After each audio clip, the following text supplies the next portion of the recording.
Hello everyone, मैं विनोद स्वरूप, आपका language coach. New way of learning, easiest way of learning के आज के एपिसोड में फिर से आपके साथ। As we all know that we are discussing synthesis the lesson. हम सिंथेसिस को डिस्कस कर रहे थे। सिंपल सेंटेंसेस के सारे वीडियोस को हम डिस्कस कर चुके थे। उसके साथ कंपाउंड सेंटेंस को भी हमने डिस्कस कर लिया था, जिसमें हमने क्लॉजेस को पढ़ना शुरू किया था। उसका भी डिटेल्ड वीडियो है जो कि प्लेलिस्ट में है, सिंथेसिस में, आप जाके देख सकते हैं। आज के वीडियो में हम क्लॉजेस को डिस्कस करेंगे। सबऑर्डिनेट क्लॉज, जो कि कॉम्प्लेक्स सेंटेंस का पार्ट होता है। तो आइए देख लेते हैं सबऑर्डिनेट क्लॉज क्या होते हैं। The clause which is completely depends upon the principal clause.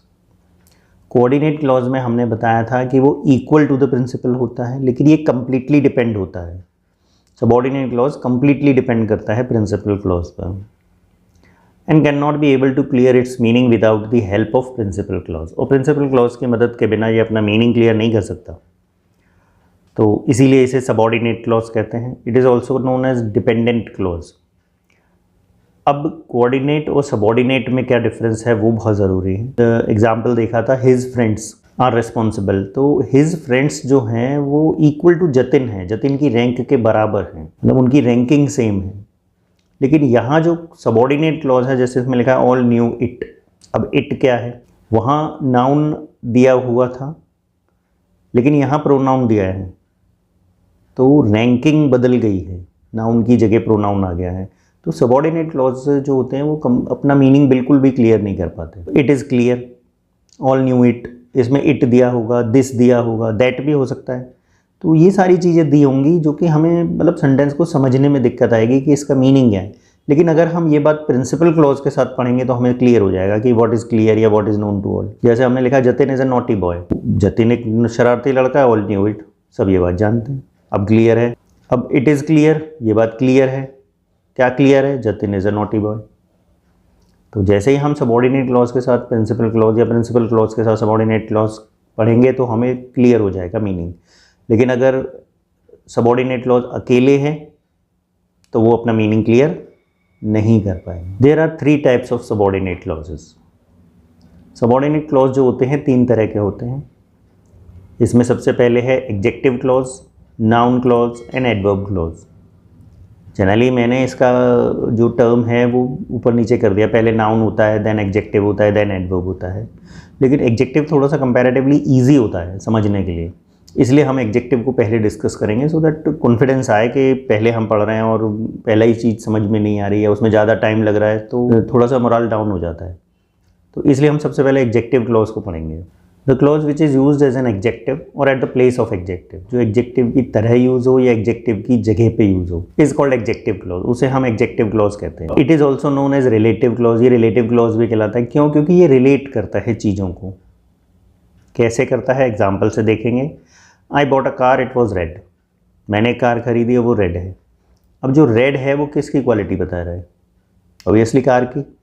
तो कार के लिए हमें जब भी एडजेक्टिव क्लॉज को पुटअप करना है तो हमें नाउन के बिल्कुल बगल में लगाना है। जो भी कंजक्शन लगेगी, जिस नाउन की हम क्वालिटी बता रहे हैं, जिस नाउन का हम एडजेक्टिव बता रहे हैं, उसके ठीक बगल में उसकी कंजक्शन को प्लेस कर देंगे और सेंटेंस कनेक्ट हो जाएगा। जैसे आई बॉट अ कार, मैंने कार खरीदी, विच वॉज रेड, जो रेड थी। तो विच जो है वो कार के बिल्कुल साइड में या उसके नज़दीक आएगा एकदम। ये ध्यान रखना है कि सबसे ज़्यादा ज़रूरी यही है कि जो भी एडजेक्टिव है या एडजेक्टिव क्लॉज है, उसकी जो कंजक्शन है वो जिसकी भी क्वालिटी बता रहा है उसके साथ हो, तो सेंटेंस सही होगा। अगर आपने इधर उधर लगा दिया देन सेंटेंस सही नहीं माना जाएगा।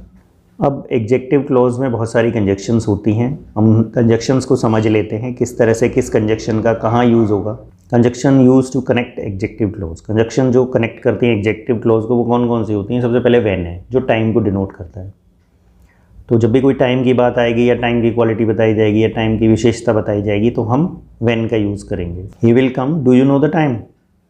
अब वो आएगा, क्या आपको समय पता है? तो किस बात की बात, किस चीज़ का समय पूछ रहा है वो? उसके आने का डेफिनेटली। तो टाइम के बाद ही हम व्हेन को लगा देंगे। Do you know the time when he will come. तो टाइम की क्वालिटी बताने के लिए टाइम के साथ ही हमने कंजक्शन लगाई और उसके आगे क्लॉज रख दिया, दैट इज एडजेक्टिव क्लॉज, जो टाइम की क्वालिटी को बता रहा है। विच थिंग्स के लिए यूज़ होता है। I had a pen, it was lost. मेरे पास एक पेन था और वो खो गया। क्या खो गया? पेन। तो पेन के साथ ही हम विच लगा देंगे। I had a pen which was lost. Next है हु, जो कि पर्सन के लिए आता है। और पर्सन भी सब्जेक्ट भी होता है, ऑब्जेक्ट भी होता है और पोसेसिव भी होता है। तो जो पर्सन है वो सब्जेक्ट अगर है, सब्जेक्ट की बात हो रही है, पर्सन जो एक्शन को परफॉर्म कर रहा है उसकी बात हो रही है, तो हम हु का यूज़ करेंगे। The man was caught he stole my watch. वो आदमी पकड़ा गया, उसने मेरी घड़ी चुराई थी। किसने घड़ी चुराई? कौन पकड़ा गया? तो आदमी की बात हो रही है। तो द मैन सब्जेक्ट है। Who stole my watch was caught. Who stole my watch, ये जो पार्ट है ये बीच में, this is called a clause, adjective clause, क्योंकि मैन की क्वालिटी बता रहा है। अब बात आती है हुम की। हुम का भी यूज़ पर्सन के लिए होता है बट फॉर ऑब्जेक्ट। अगर ऑब्जेक्ट में है तो हम हुम का यूज़ करेंगे। जैसे this is the boy teacher punished him. ये लड़का है, टीचर ने इसको पनिश किया। दिस इज़ द बॉय हुम टीचर पनिश्ड। हुम जिसको, हुम टीचर पनिश्ड, तो बॉय के बगल में हुम ऑब्जेक्ट। नेक्स्ट है हुज। ये भी पर्सन के लिए यूज़ होता है बट पोसेसिव केस के लिए यूज़ होता है। पोसेसिव केस क्या है? जो पोसेशन को शो करे, हक बताए किसी के ऊपर। जैसे I know the girl her mother is a doctor. तो इसमें आया I know the girl whose mother, जिसकी माँ। अब लड़की और लड़की से कनेक्टेड माँ, तो पोजेसिव हो गया। जैसे my mother, his mother, her mother, girls mother, तो हुज लगेगा पोजेसिव। किसी से जुड़ी हुई कोई, किसी व्यक्ति से जुड़ा कोई और व्यक्ति या किसी व्यक्ति से जुड़ी कोई और वस्तु, तो उसे दर्शाने के लिए हम पोसेसिव केस का यूज़ करते हैं। हमने गर्ल से जुड़ी उसकी माँ को दर्शाने के लिए बात की है, तो ये पोसेसिव है। प्लेस के लिए वेयर का यूज़ होगा।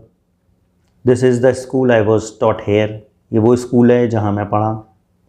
तो this is the school, school की क्वालिटी बताई जा रही है। Where I was taught. ये जो स्कूल या कुछ नाउन ऐसे होते हैं, ये कभी प्लेस की तरह यूज़ होते हैं या कभी थिंग की तरह भी यूज़ हो जाते हैं। अगर इसमें हम लिख दें this is the school it is very costly, ये स्कूल है और महंगा है, तो अब स्कूल प्लेस नहीं रह गया है, एक थिंग हो गया। ठीक है ना? तो this is the school which is very costly, तब विच लगेगा। तो ये भी आपको समझना है कि वो प्लेस की तरह यूज़ हो रहा है कि थिंग की तरह यूज़ हो रहा है। नेक्स्ट है वाई। वाई का यूज़ रीज़न बताने के लिए होता है। तो he came here do you know the reason.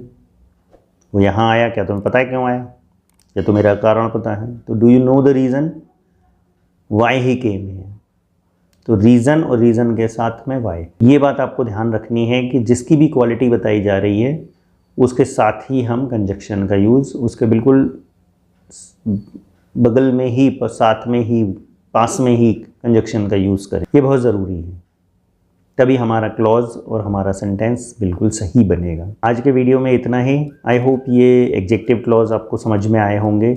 In case कोई प्रॉब्लम आती है, कोई चीज़ समझ नहीं आ रही है, drop in the comment box. I will try to answer all your queries. Keep learning, keep watching and keep practising. Don't forget to subscribe my channel. Thank you.